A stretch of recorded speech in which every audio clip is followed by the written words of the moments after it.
back then it wasn't like it is now. There wasn't a phony fucking site, and it was like, you are going to go to a rave and you are going to dance all night, and everybody loved everybody.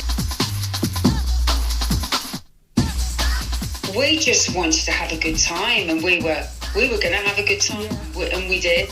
It was, to be honest with you, I mean, it was the best times of my life.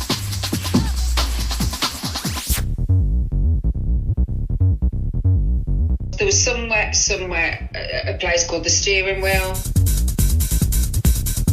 Club Nation has literally sped up the M6 this week to bring you the latest sounds from fun and fungal junk here at the Steering Wheel in Birmingham. Why then are there are people who are so stuck, so keen on just the idea of the free party, and again, because it's the total idea of freedom and anarchy, you know, like it is the most fuck you thing you can do, have a free party in the world of electronic music, because I'm a punk rocker originally. Punk rock, you know, we did illegal parties, we did squats, and we were very challenging against the system and very political. And all the politics is in the lyrics and in fighting the police and all the rest of it. But when you do a technical, a squat party, a free party, you're doing something illegal, and you're not doing it saying, in the music it's not saying fuck you, the fucking party is saying fuck you, we do what the fuck we want. And that's a really liberating thing. I mean, it's the best environment. I mean, we all know that, you know, big rig somewhere, either like outside somewhere like big technical, or inside in a big warehouse, dirty old warehouse where you can just go on forever. It's fantastic. We all love that. We all love it. Do whatever you want, no security, nothing. Brilliant. And it was literally, you know, you pay someone at the door. There's no tickets, there's no ticketing, anything like that. You pay someone at the door and they let you in. No searches, nothing like that. It was more about the culture, and it was about, you know, like you had everything before that we were all into when we were kids, you know, skinheads, punks, rockers, you know, all that kind of stuff. This was just like something completely new. What we wanted to do then, we really got into it, me and my mates, and we thought, do you know what, we could do this. But we could like be promoters, we could like, you know, because you want to like get in on the scene. And so we started like networking with people that like did the promoting. We had like this little crappy little club in Dudley called Goldsmiths. I think it's still there now, but it's called something else. We talked the owner into letting us, you know, like put a promotion on. What I didn't realise was the kind of people that was going to like turn up and the stuff they were going to get up to. So we come up with this name called Infinity. I don't know why the hell, it was before Buzz Lightyear. But then we needed like some, you know, a bit of like marketing, a bit of PR, nothing like major. You just asked people who knew, like who's into digital marketing, who knows. So we created like a bit of a brand. We kind of like got forced out of that by the police. 16 policemen were injured when they tried to break up an acid house party. In all, 56 people were arrested when police have been examining firearms and drugs seized in a raid on an acid house party. It got a bit messy, you know, with people in the streets and all that stuff. Ecstasy was the drug of the day, mainly.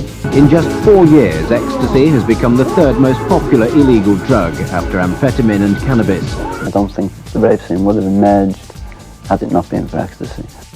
If you think about the problems that alcohol versus ecstasy causes, then alcohol is by far and away at pole position. It causes far more problems than ecstasy. Numerically, alcohol leads the way in terms of problems. Not that many people die from ecstasy. A lot more people die from alcohol. But most people who use alcohol who die after using it for many, many years, whereas with ecstasy it tends to be kind of short term. Alcohol also is at the back of a lot more social problems than ecstasy has ever been. Which do you think is worse, alcohol or ecstasy? Alcohol, without a question. Alcohol is far more dangerous than ecstasy and leads to all sorts of problems. Again, I've done lots of research in nightclubs. Never seen anybody getting aggressive on ecstasy, but I've seen many people get aggressive on alcohol. And a lot of the other issues associated with alcohol are far more dangerous than E. Everybody was just having the best time, but it's like everything, there's a dark side to that. By 91, 92, it started to get a little bit crazy. The whole environment is structured, if you like, to maximise the effect of the drugs. That's the whole purpose. It seems to me that's the whole purpose of the scene's existence. During the evening there are 15 arrests. The most important concerns a man caught with 30 tablets of ecstasy. Opposite the car park where these arrests took place is the nightclub Shelley's. Shelley's is one of the best known rave clubs in Britain.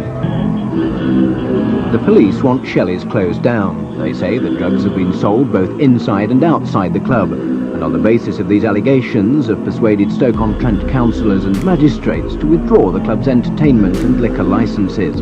Hugh Tyson was in charge of the drug squad for much of Operation Patriot. Drug dealing in Longton, he said, had simply become intolerable. Shelley's was a part of both the problem and the solution. Operation Patriot is not just about closing Shelley's nightclub. It's to combat open and widespread drugs dealing in the town centre.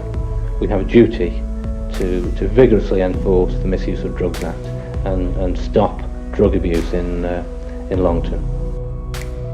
This fashion must die as our daughter has died, said the mother whose child took an ecstasy tablet on her 18th birthday and collapsed in a coma. Should not be available in the first place. And when they are, the peer pressure should be to refuse them, not to take them.